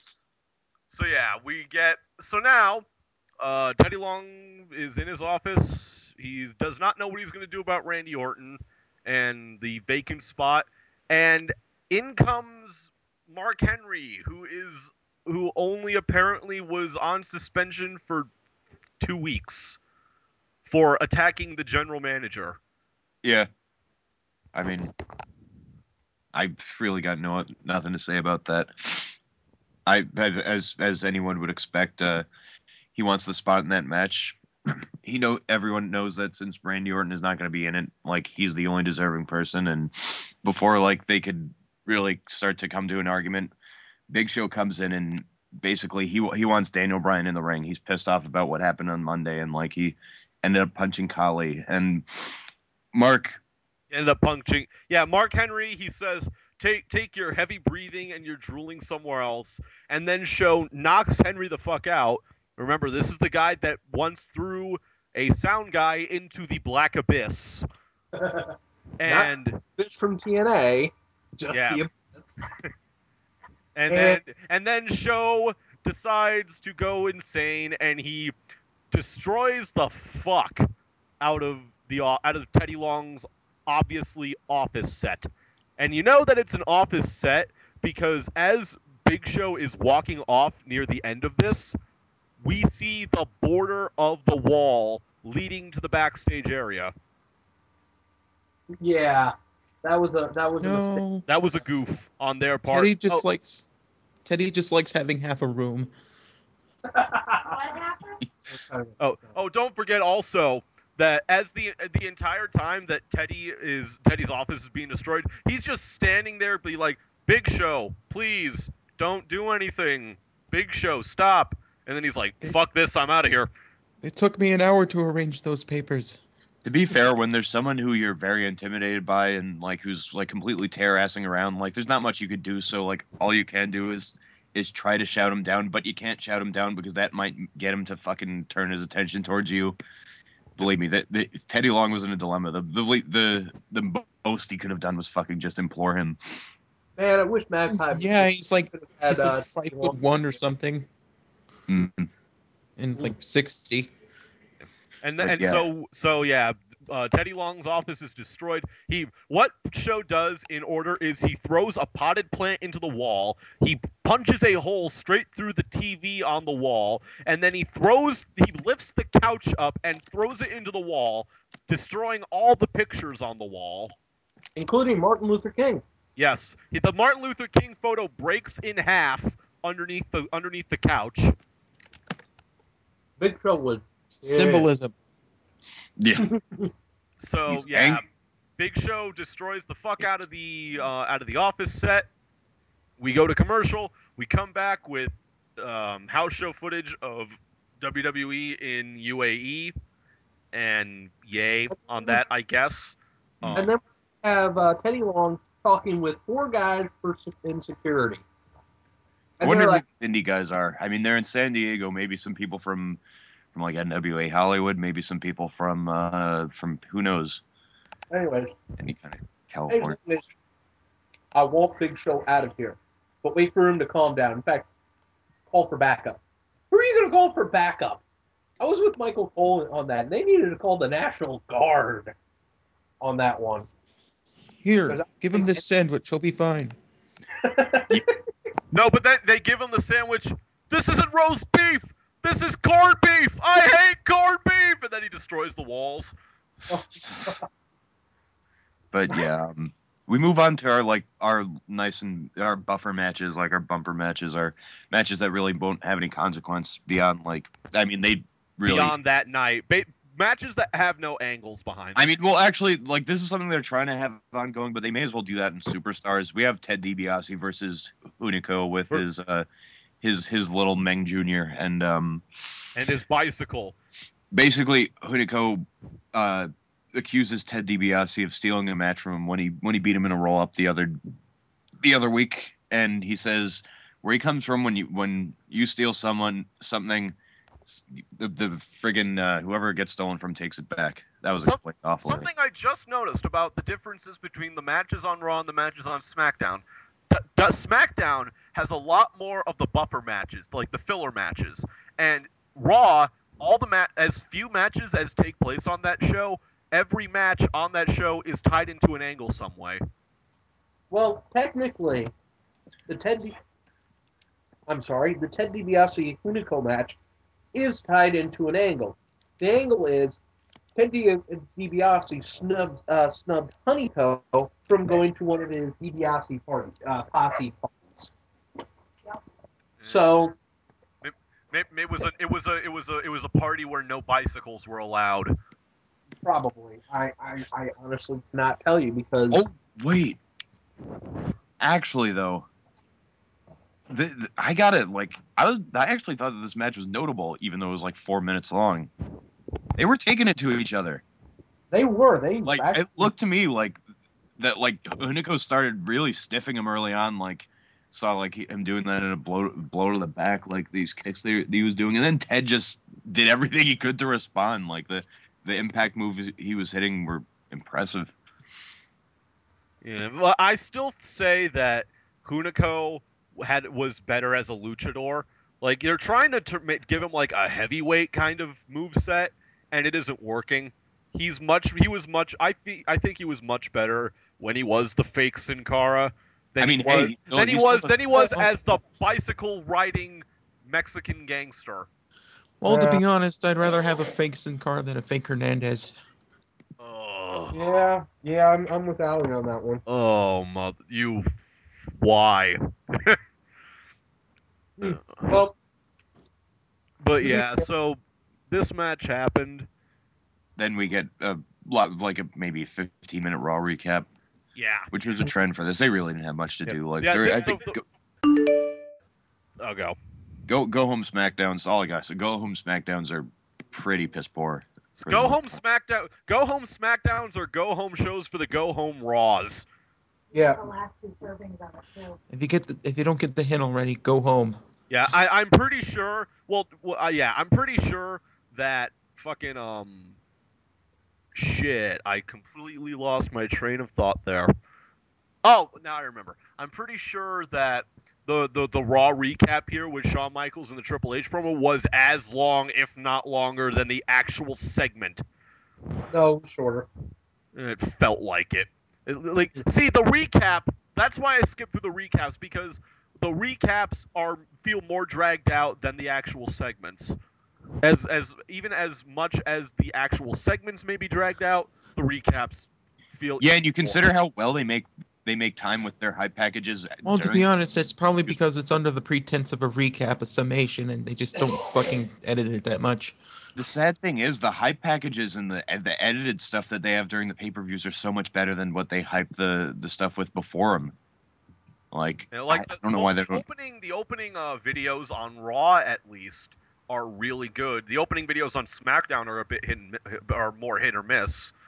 They're a hindrance because like they really don't know, nor do they really care to fill time with either making the matches longer or whatever. So they're just gonna recap Raw a lot. Well, considering that SmackDown is live on Tuesday this week, I think that they'll put more effort into it because they usually when they have a live SmackDown they put more effort into it than the normal SmackDowns.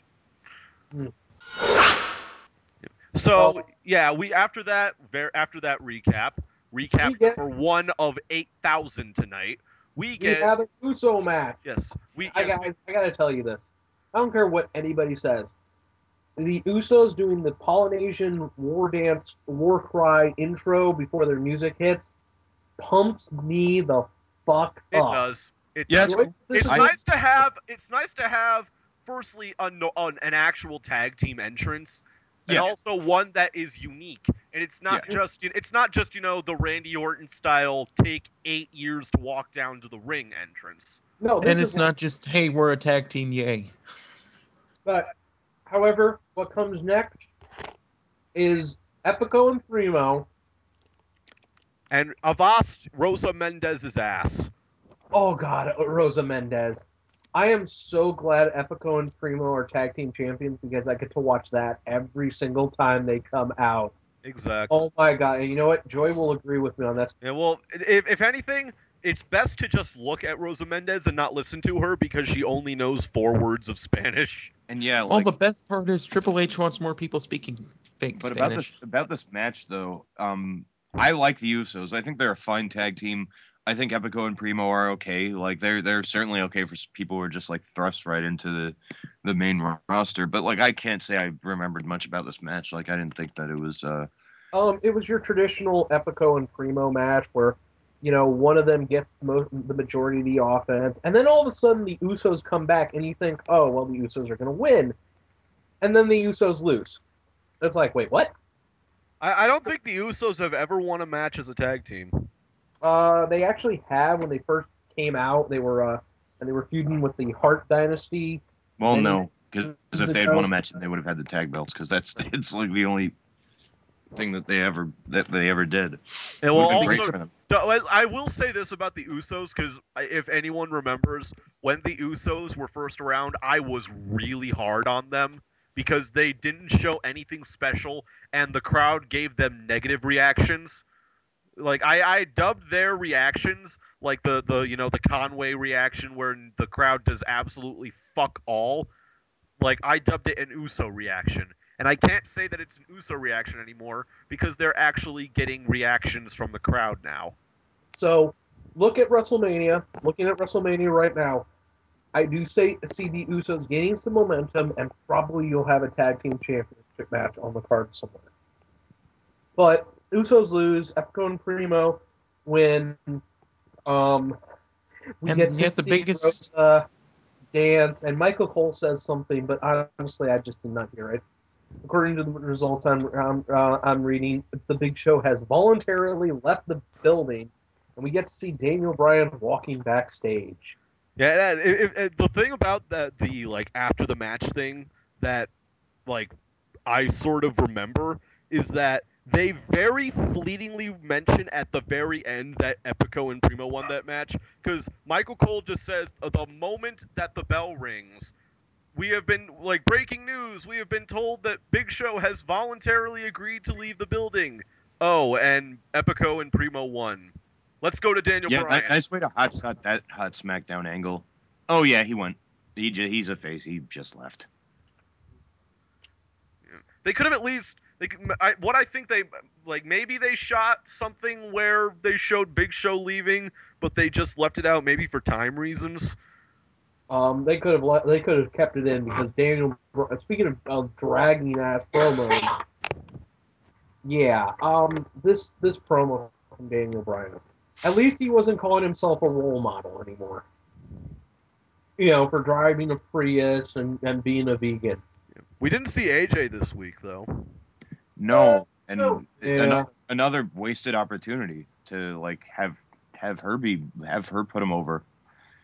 Like I don't know if they're still gonna have her be just like the sort of innocent little mouse, or like she's, because I want her to turn heel so bad. Like I don't think he's gonna. I think if they're really gonna have him hold the title until WrestleMania, he's just gonna lose it then. Like, cause to have Sheamus' glorious moment, nothing wrong with that. But No, it isn't. they could have AJ just turn full heel like in the interim time. I mean, they have over a month, then I'm cool with that. Like she could do it. Okay, and by the way, due to how the WWE does heels nowadays, AJ wearing black leather. Probably. I'm for that. I have now given every straight man in this call a boner. Yeah, but it's I of note of this promo, I really like. Yeah, he points at his belt and he says, "Everyone in the back is afraid of Daniel Bryan." It's oh man, I love this. See, if they had built him up in the last year to be, a submission master instead of the king of the dark matches, then maybe everyone would be afraid of him. If they had taken the Paul Heyman philosophy and applied it to Daniel Bryan, then maybe everyone would be afraid of him. There's still time for that, but like that's clearly not the route they're going, and I think that what they're doing with them is just fine. Yeah, So- because I said a couple of weeks ago that, like I was not big on heel Bryan. I am now because he's taken it and he's run with it. Yeah, So, I mean, however, they do have the Randy Orton Daniel Bryan match, where Lillian Garcia, who Daniel Bryan calls ring announcer, is forced to announce Nope. I'm not gonna say it. is forced to announce Daniel Bryan as the winner. But of course, this brings out Teddy Long, who says, "Oh, wait a minute, player. Hold on. Don't be celebrating your big victory because I've got someone who can take you on." And this brings out the great white Sheamus. It's a shameful thing. Lobster head. Oh, I don't even know the real words to that song. But yeah, Sheamus versus Daniel Bryan. SmackDown's good match of the week. Basically, it's the smaller guy, the smaller champ, kind of methodically trying to take him down, like take his legs down. And Sheamus, if I remember correctly, was working on Bryan's arm throughout most of the match. But like they go on, they give this a decent amount of time, and at the end of it, they basically go Christian Randy Orton at Money in the Bank.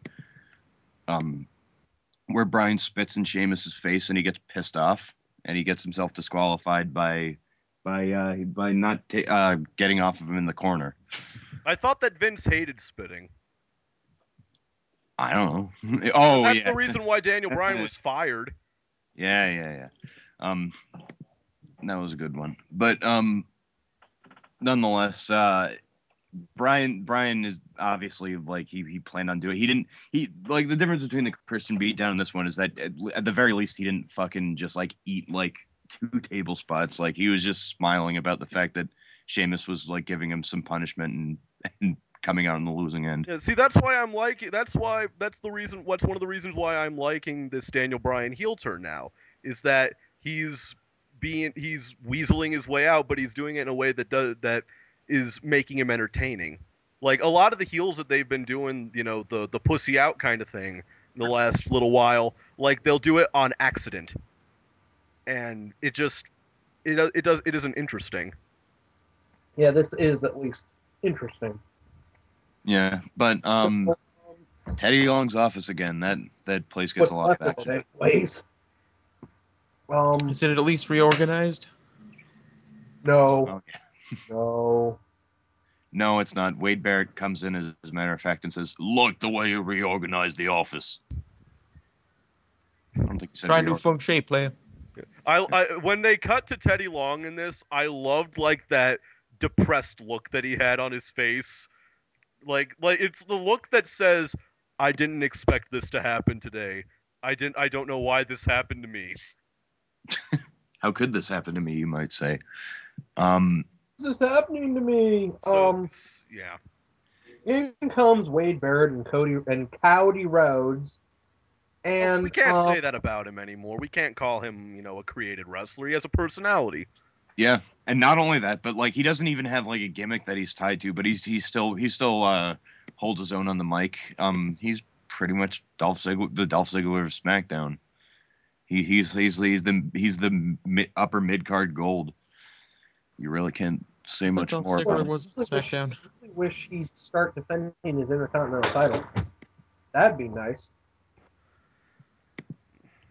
Well, yeah, I think that by WrestleMania they'll put him in a feud where he'll defend the Intercontinental title, and it'll be nice to have an Intercontinental title match at WrestleMania that isn't a complete fucking squash match like JBL versus Rey Mysterio was. Or like having Wade Barrett, your your Intercontinental champion and tag team champion at the same time, or rather, the other members of the core get beaten in 3 minutes by Santino. Not 3 minutes, 30 seconds.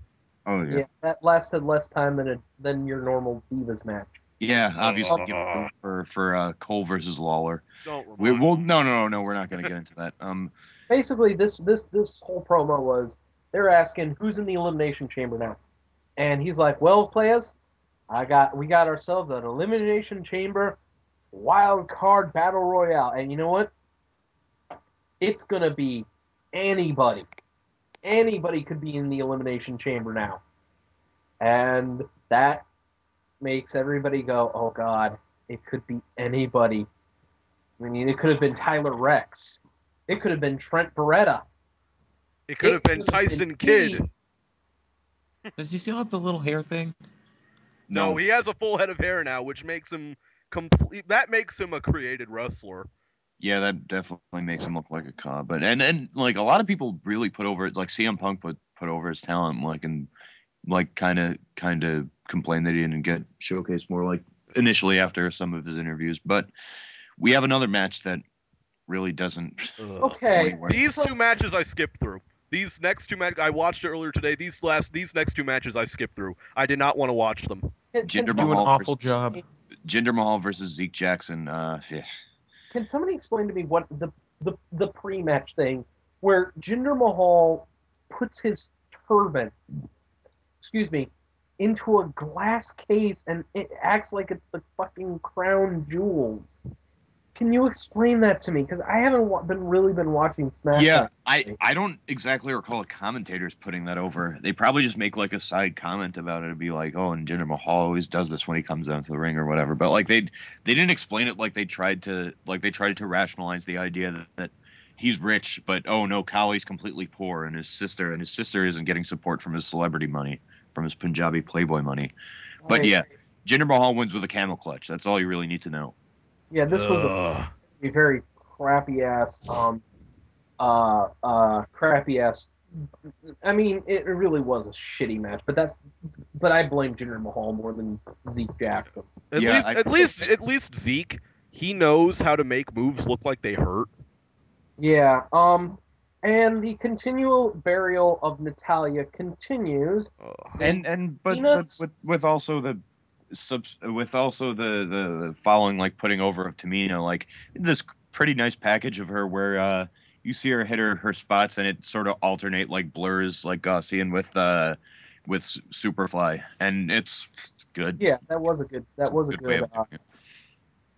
that was a very good video package, but I'm not talking about that. I'm talking about the complete embarrassment of a great performer in Natalia. Yeah, they didn't just bury her; they put her in the gas chamber. Womp womp. Oh, no, Christopher says no, Ugh. no. I trombone my own joke, Thank you. so you But can't say anything about it. I had heard about this, and there was someone on the forums a couple of days ago that said that the next thing they'll do with Natalia is make her fart while she's in her matches. Oh And- yeah. And the guy in the thread, he's like, "I was making a joke, WWE." this was like me when I was doing the live Twitter of the Royal Rumble, and first it was Jerry, then it was Booker, and then I was like, okay, well, who's next? Cole, and then Cole is out two tweets later. I was like, I was kidding, WWE. Yeah, we have to tell them that a lot, don't we? At least we now You have know to that just shout WWE listens to their fans. I Yeah, wish they but anyway, the spot in question comes when Alicia is on the mat, like Natalia's about to put in the sharpshooter. She does, and instead of asking her if she wants to tap, the ref just draws away from Natalia, and like obviously makes the distinction that there's a bad odor in the air. I don't understand this. I don't understand this fucking gimmick they're giving. They've given Natalia, and by the way, they are pushing the whole Superfly Snuka link with Tamina now. I don't understand why the fuck they're making Natalia go have this flatulence gimmick, and the thing that kills me is it's only the referees and the face wrestlers who are affected by this. Her fellow healers are like, whatever. I mean, where did this come from? What did she do to cause this? I have a feeling that they gave it to Natalia because Karma was still out on pregnancy. So, like and the other thing that I'm waiting for them to do, because I know that they're gonna do this one of these days, they're gonna have a loud fart noise play over the loudspeakers during an Natalia match. And, So it'll be like Howard Stern. ugh. The day that happens is the day I take the day that happens. I Is when you swear off WWE forever. no, It's the day you cry.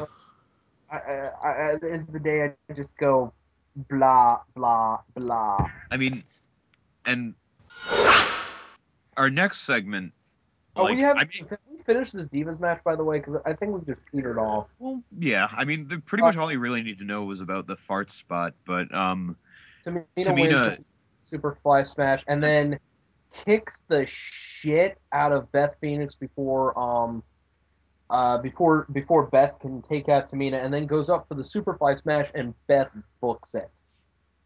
And Tamina just stares her down.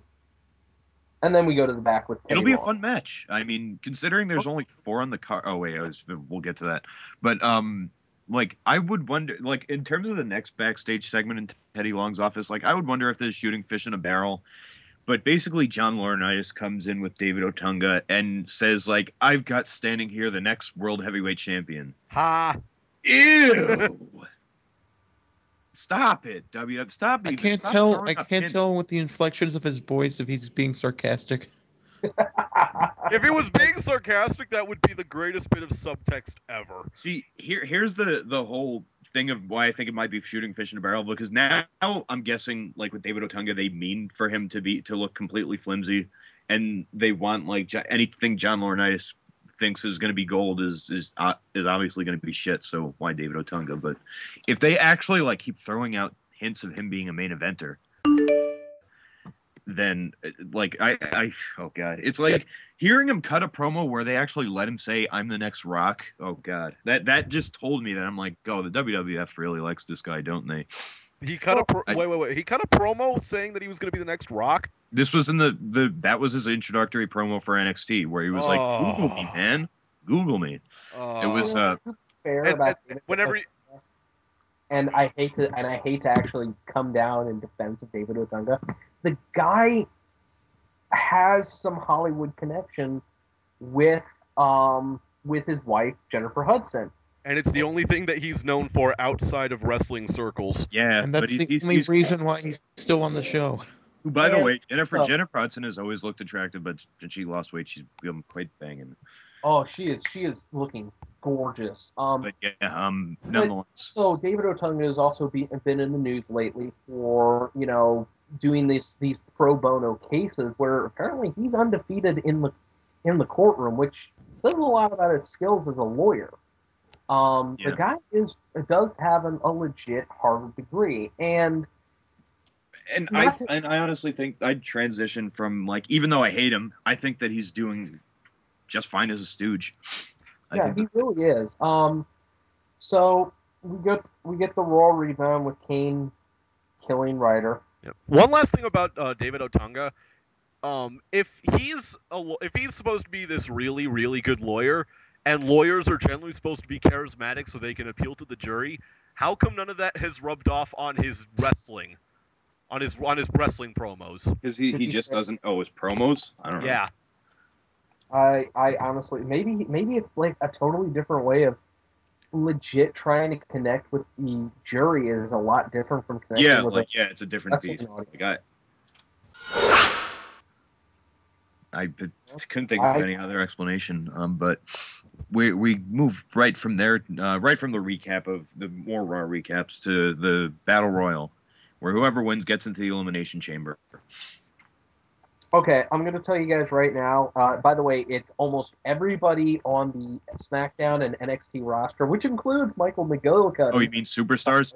No, yeah. Let's go down the list of this just star-studded, superstar-filled Battle Royal. You got Drew McIntyre, Jobber Battle Royale, Michael McGillicuddy, Kurt Hawkins, Tyler Rex, Johnny Curtis, Tyson Kidd, Ted DiBiase, Heath Slater. I can't go on about him fast enough. Darren Young, Santino Morales, Alex Riley, Ezekiel Jackson, Percy Watson, Yoshitatsu, Jimmy J. Uso, Jinder Mahal, Hunico, Camacho, Epico, Justin Gabriel, Titus O'Neil, Primo, and David Otunga. So star-studded that they had to use people who already worked matches tonight. Or the alternative name for the Battle Royal, they still work here. This is the future of professional wrestling, people. A bunch of people that have shitty gimmicks and we don't remember the names of. Oh, there are a handful of people in FCW who I believe are the future who will probably come up much quicker than these guys. But yeah, like I can't say with who was involved. Like I really couldn't say like any of many of the eliminations were memorable. Like, I'm hearing a lot of good things about NXT and Superstars, that they're becoming like pretty good, like Heat Velocity style C shows where you'll at least see some gems, like in terms of characters, in terms of matches.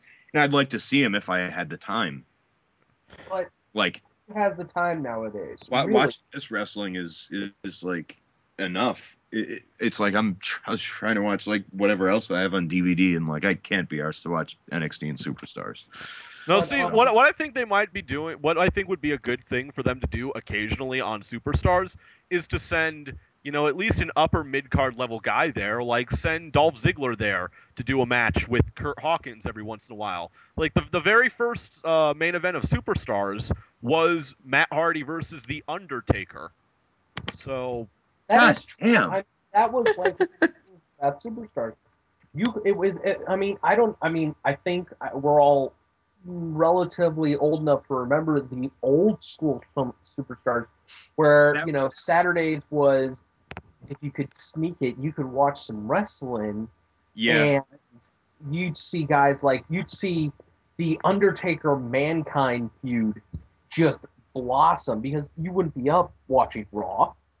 I mean, it was on too late, but you'd watch Superstars Saturday morning after cartoons, and you got to see these guys put on these these awesome matches.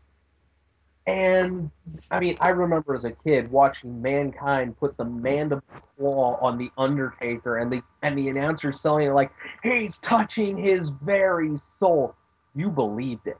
And then nowadays you'll see Yoshikatsu taking on Michael McGillicuddy. yeah.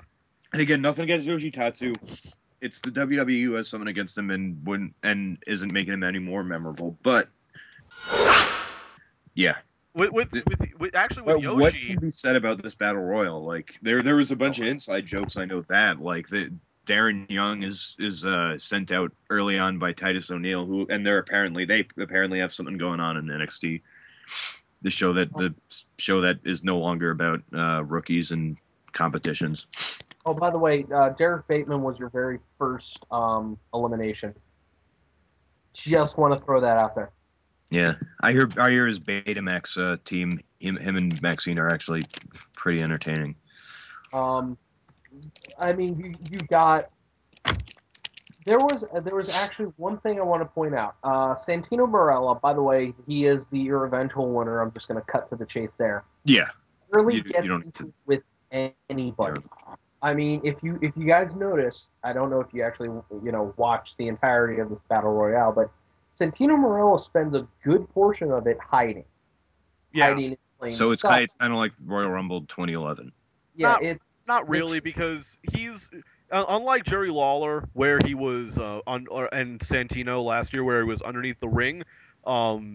He's just standing in. I noticed that he's standing in the corner, just with that like put him up sort of expression, and no one comes to him. Yeah, it's better that he stands there and not does anything, or even worse, stands there and does like a sort of heel thing where he just like hangs on the ropes. But yeah, that's Santino. I can't really say anything. Santino Marella is in the Elimination Chamber. That's not something I actually thought I'd ever be saying. Yeah, and speaking of which, I think it's time for us to run down the card now that SmackDown's over, because nothing really happened after he won. Like he just won. Oh my God, I'm in the I'm in the chamber. Oh my God, I could actually be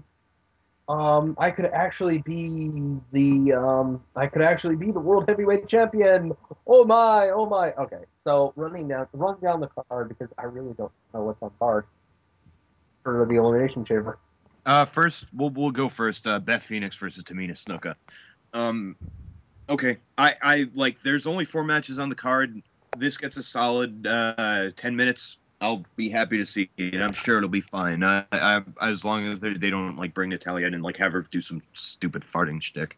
Yeah, They probably I'm will. looking forward to that. I'm open-minded for that. I'm sure it'll be fine. I'll say Beth, just because just because I don't think that I think they might have that be the women's match at WrestleMania is a No, there were rumors of actually Karma being the women's match, and that can only mean one thing, like, because if Karma's going to wrestle Beth Phoenix at WrestleMania, she's dropping that belt. Yeah, and the thing with this match at Elimination Chamber is that for all intents and purposes, it's something that WWE hasn't had in a long time. A pay-per-view women's match that is guaranteed to be good. Yeah, it is definitely Yeah, a few months apart from their last example of that. That is kind of amazing. So you know what? I'm gonna go with Subrup's pick of Beth, because if they want Karma versus Beth at WrestleMania, they're not gonna have her drop the belt. Right. Allie, you got a pick? Ali? Yeah. Oh. We'll get back to him when he comes back. What are we talking about? Who's gonna Tamina? Who's gonna win? What? Who do you think will win Beth Phoenix versus Tamina on Sunday? Probably Beth Phoenix. Yeah. So Okay. it's just. I mean, yeah, they're giving Tamina a bit of a push, but come on. Yeah, I got to go with his reasoning there. But again, if we're thinking Beth versus Karma at WrestleMania, no, I would be stoked to see Beth versus Tamina versus Karma triple threat, and if they were that would be awesome.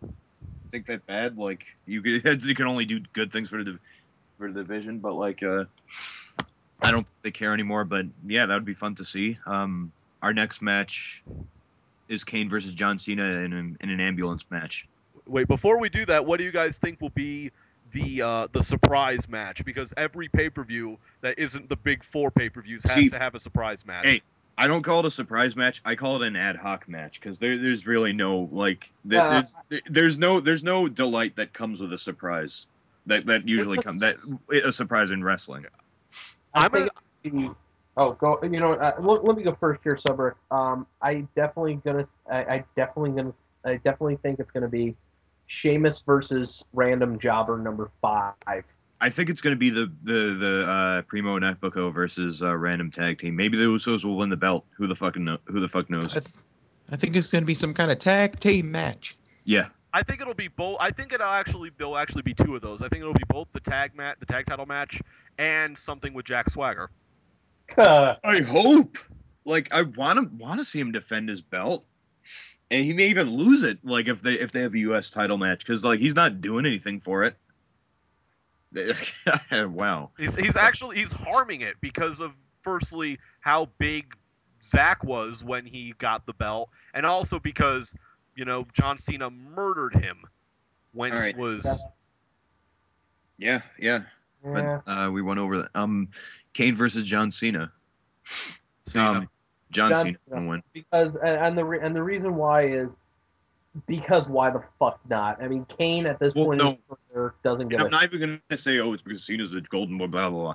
It's because of The Rock. They're just gonna be doing that. Like, they're gonna be hyping The Rock after this match, right subsequent to Elimination Chamber. It's all about The Rock. Cena fucking wins this match. Yeah. He's going to go over Kane just because he has to go off against The Rock on a high note. Yeah, he's rising above the hate, as the T-shirt says. And to lift something from the pay-per-view pick'ems, do you think that Zack Ryder is going to get involved? Sure. Yes. Yeah. Yes, he is. I don't think he is. I think either Kane's going to take him out again, or he will attack someone, but Kane's going to take him out again, or John Cena will like advise him against turning to the dark side. And Don't by turn to the dark side. Join me on the dark side, fellow broskies. Embrace the delicious taste of Chef Boyardee. Yeah. Listen. All right. Going over our next match, I may have wanted to talk about Beth versus Tamina first, because that would have been the right thing to do. But our next match, the SmackDown Elimination Chamber, will be the curtain jerker. Mark my fucking words. I'm gonna go out on a limb here and say Daniel Bryan. Yeah. Because I think the program has been set in stone. It's going to be Sheamus versus Daniel Bryan at WrestleMania, because of what's going to happen in the Because- Raw. Yeah, chamber. because we apologize, guys. Like, and we apologize, fans. Like, I'm sure a lot of people wanted to see their U.S. title match because back then Daniel Bryan was damn over as a face and Sheamus was floundering. But nonetheless, Wade Barrett, I don't see winning. I honestly, like, I see Khali getting eliminated first because he's not going to serve any purpose. I see Wade Barrett getting eliminated second because although it appears that they're pushing him, he looks fucking horrible. Like, whenever he gets one up on anyone, he just gets beaten down the next week, and the job's completely clean or is just made to look like crap. Like, I think Wade Barrett's going to be eliminated second. Go ahead, Allie. Well, to be honest, I don't want to sound like an echo here when I say Daniel Bryan's going to win, so I'm going to say Santino's going to win. Okay. I want him to. He can do it. I would honestly, like, either that would make Daniel Bryan look like complete shit, or that would just be like a very absurd but maybe very entertaining comedy. WrestleCrap 2012. Heavyweight Championship. I don't imagine. Just imagine. Before Randy Orton got hurt, I was definitely for Randy Orton. But now that he's out, it's going to be Daniel Bryan. Yeah. I personally think, like, and Subrick, if you want them to put him over either as a credible or strong or whatever champion, this would be the perfect time for Daniel to tap Big Show. For him, for Big Show to be the final elimination. This would be the perfect time. 100%. Well, they might. What I would have them do is I would May just not have happen. them. I'd have him tap out half the guys in that match. I'd have him tap out everybody in that match. I mean, I don't know. Daniel Bryan comes in second. The Great Khali is first. And right off the bat, Daniel Bryan just throws him into the label lock and refuses to let go. Khali taps. The next in is Wade Barrett. Wade Barrett taps within 5 seconds. The next person in is Santino. Santino taps within 2 seconds. I think Cody Rhodes is in next. Daniel Bryan rips him apart, makes him tap within 10 seconds, and then Big Show's in his chamber going, "Oh shit! What that would never happen. It's not going to happen like that. It would happen in my head. It'd be the shortest elimination chamber ever. Yeah. And then Daniel Bryan's like, "Come on, big boy, it's just you and me." No, Santino hits the Cobra on everyone and pins everyone. Honestly, what I think is going to happen with Santino is he's gonna take out Wade Barrett, and he's gonna be celebrating, and then Cody's just gonna fucking be serious and take him out. Like, I think Cody's gonna eliminate Santino Marella because, like, of most of the faces who fall victim to the Cobra and who actually put the move over and, like, are completely coward in fear, I've never noticed Cody to be one of those people. Like, he's usually all business when it comes to Santino, and he usually just puts him in his place. I actually, thinking about it, I have a feeling that Santino Marella versus Cody Rhodes for the Intercontinental title might actually happen at Mania. I'd be for that. Just because, come on, Santino has been Intercontinental Champion before, and when was the last time Cody Rhodes defended that damn belt? Yeah. But well, if he brings up the honkometer, that will be great. But yeah, let's talk about our main event: Punk Raw versus Ziggler versus Jericho versus Miz versus Truth versus Kingston. Punk. Yeah, Iron Bite, I know, has a differing opinion. I'm going to say Jericho because I definitely think it's been set in stone. CM Punk versus Chris Jericho, with CM Punk being the challenger. Not because I don't think Jericho doesn't deserve the damn title, because he fucking does. See, here's the thing, like, I think that would have been a better scenario if they had done it a lot sooner. Like, they should have had, like, if Chris Jericho had maybe had a match with Punk at the Royal Rumble and won, then it probably would have been a much better build-up for Punk as challenger, trying to reclaim his title and prove to Jericho that he's best in the world. But right now, I don't think there's enough time to really make that look as glorified as it could. Again, I'm just saying that the reason why I say Jericho is the WWE, as tight as Jericho is with the McMahon family, and he is very, very tight with them, they have never really pulled the trigger too quickly on him. The only time I remember them actually just pulling the trigger really quickly was when he became the undisputed champion. Yeah, that's like, yeah, I knew you were gonna say that. And that came. You're right, but nonetheless, like, what do you guys think in terms of like each participant showing? Like, we discussed the Miz possibly getting eliminated first. I think if anyone, it'd either be him or Kofi eliminated first, but I think I'll go with the Miz. Miz. Yeah, I got to go with the Miz too. Because I think Truth is not going to have too much of a showing. I think they're going to try to put over Kofi a little. I think he's going to be the middle guy. And Dolph Ziggler has obviously been looking strong for the past 2 months. Like, he's gonna go before Jericho, and Jericho and Punk will be the standoff by the end.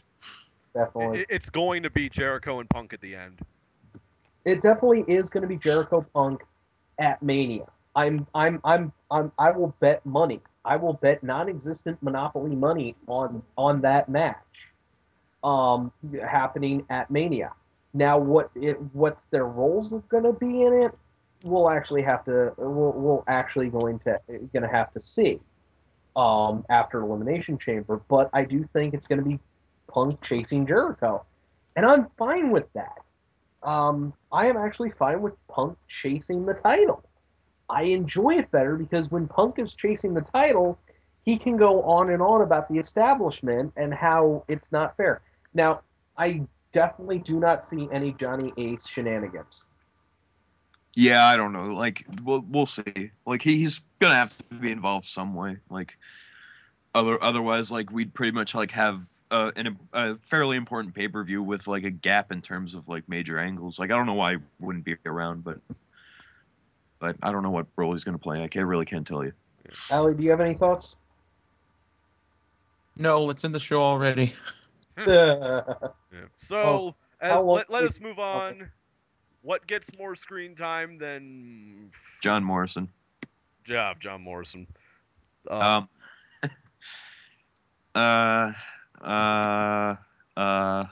really don't know. But he did get screen time on Zack Ryder's show. I'll just to be a dick, I'll say that the Triple H Shawn Michaels promo gets more screen time than John Morrison. Boo.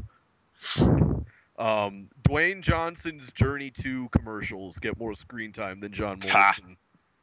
Yeah. Allie, I'll go last on this one. And the fucking show, it gets more screen time. Really, Allie? Come on, that's a cop-out. I don't care.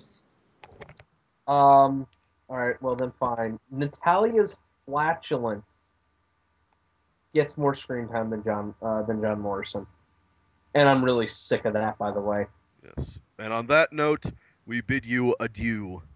Good night and good luck from all of us here at the Dark Match. And once again, we do extend our best wishes and a speedy recovery to TNA's Jesse Sorensen.